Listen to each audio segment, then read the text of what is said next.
Been a bumpy road for KC Streetcar. First with delays from the car's manufacturer, now a city audit saying the Streetcar Authority is at risk of not meeting federal requirements. 41 Action News reporter Brian Abel is tracking the latest developments.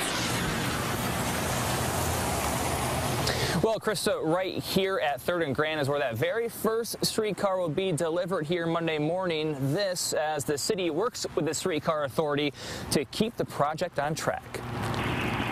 The first KC streetcar is on its way from New York. It will arrive Monday morning. The success of it's a big deal. But City Auditor Doug Jones says the track isn't the only part of the project that needs more work. Looking at it now was a good way to see if there were any risks that need to be mitigated, and that's what we found. So there were some risks that need to be mitigated. His office's audit found the way the Kansas City Streetcar Authority, KCSA, was created and is organized could make the city ineligible for future federal funding if the project were to expand.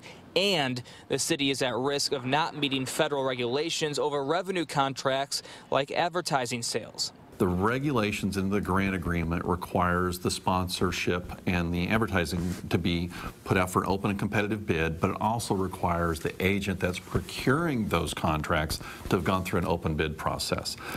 KC Streetcar Authority was appointed to their position. KCSA says Streetcar doesn't rely on federal grants to operate and will work with the city to make sure it stays in bounds of government requirements. No contracts, no revenue, no conflict, no violation. So at this point, nothing bad's happened.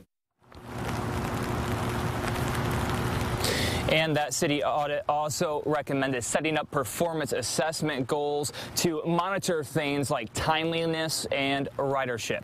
Reporting live in River Market, Brian Abel, 41 Action News.